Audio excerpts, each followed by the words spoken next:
Hey guys, welcome to another edition of the Norse Pantheon. Today we are doing God Thor, the Thunder God. I want to apologize for using the picture of Thor, the Hollywood picture. Unfortunately, since the movie came out of Thor, it's very hard to find actual pictures of Thor and Loki and Odin and stuff like that. The Norse Pantheon wasn't really recognized as much until Hollywood brought it out. And it's Hollywood. So anyhow, here is God Thor's alternative names and spellings and his titles. And let's get going.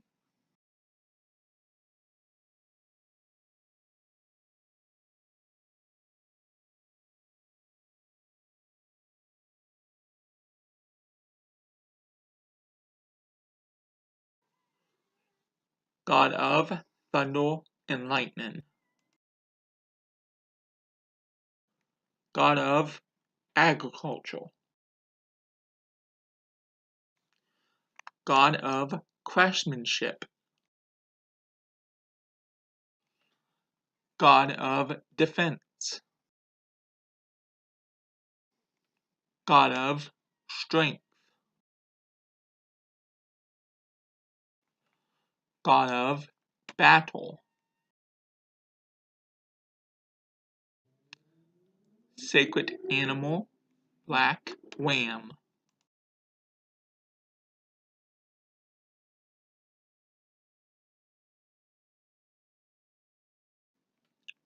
Silver. Steel Blue. Yellow.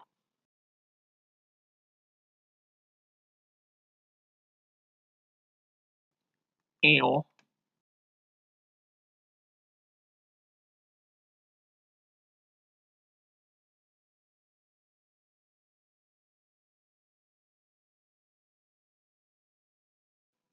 Earth.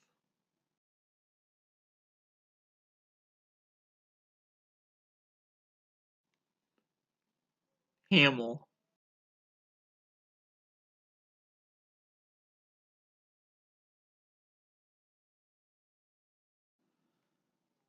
God Odin. Mother Frigga.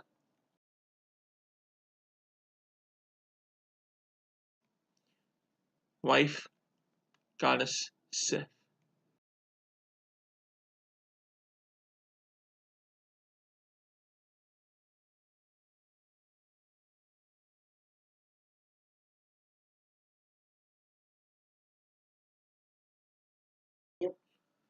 Hey, welcome back to God Thor. I hope you learned some stuff from the titles and alternative names and spellings of him. As always, I will recap some stuff and stories along the way. God Thor, as we know, was god of thunder and lightning, and we saw that in his father, God Odin, which actually represents, Odin also was god of thunder and lightning, and his father before that. So it's kind of a trait beyond the male children that they will pass on. Excuse me. They will pass that trait on to their children as God, thunder, and lightning.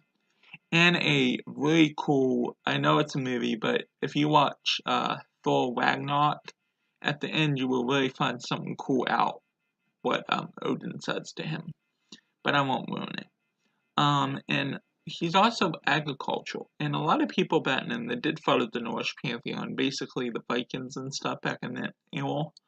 Um, and even today, if you're pagan, you follow the Norse pantheon. During the summer, if you're like a farmer or in the country, he's god of agriculture. So he actually helps people grow crops, which is another reason why a lot of people on Earth followed him back in the Viking days. And then also craftsmanship. If you're a craftsman or a smith, you can call on him for help. And for soldiers, that's why he was used a lot in the Vikings in protection from the Vikings and villages. And because he was a god of defense, strength, and battle. So if you look at those traits together, that is a very powerful mix. So soldiers can definitely call on him. I would recommend that, even if you're pagan and whatever, and your husband or wife is off to war.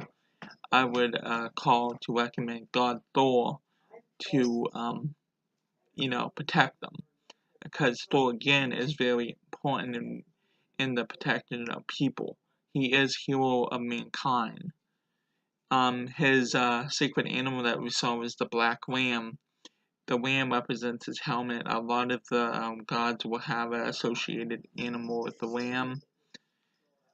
Um, his element is again a representation of what God Odin did. Um, Odin, like we said, used ale. His element was a master of, and so is Thor, is to be able to move easily among the realms. Thor being ale, he always frequented Earth. So his Sabbath, I can't really mention because I can't pronounce it. I will be doing a video series on the Sabbath. If anyone is willing to make an intro video for me for the Sabbath, I would appreciate it. His associated planet, of course, is planet Earth. And that's no shock, because we've been talking about what he is God of, and he protects the people all the time. So him being God of Earth is not, associated planet Earth is not really a big surprise. And another big surprise when you saw Thor's hammer. That symbol again, like we saw with Odin, we talked about how Odin, the people would always have Odin's symbol, which is the three triangles, or the Viking knot, as like protection. There are many different forms of the Viking knot. There's like 3 or 4. I don't know for sure, so don't quote me. But anyhow, the three triangles, like Odin, that was his sign of protection. So the people will use Odin's sign for protection. But a lot of the times, back in the Norse days and stuff, you would see a lot of symbols of Thor's hammer, because they wanted him in battle and protection from battle. Odin was more of a overseer. If you get what I mean, kinda. And again, you can see that it was passed down through time, because Odin was probably more known back then when they had the triple triangles. Anyhow, they did represent Odin.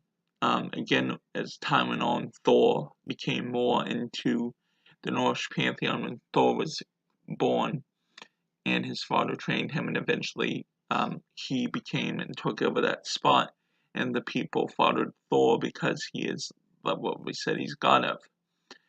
And his mother and Odin and his mother Frigga, you're going to see that they are mother and goddess of a lot of divine entities, of divine gods and goddesses. Because again, it's like the Greek pantheon with Zeus.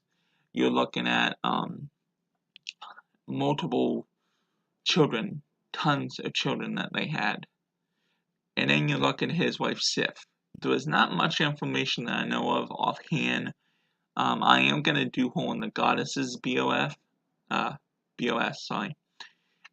So I will read more about her, but there really isn't much information about her out there that I have found so far. His children, I can't pronounce their names, but they were basically representations of him. They both got half his traits. One was representation of strength, and the other one was the representation of, I think, wisdom or something. I'm not really sure on that one, so I'm sorry about that. But anyhow, this has been God Thor. Thor is one of the Patreon gods that I follow too. So he is, to me, he's very important, and so is Odin. So anyhow, they are both two very powerful gods. And a little advice: if you do go to invoke Thor or Odin, please make sure it is for an absolutely necessary need. Especially Odin, because the gods can kind of be bitchy if you call them for petty things. So anyhow, this has been the Pantheon for God Thor. May all have a blessed day.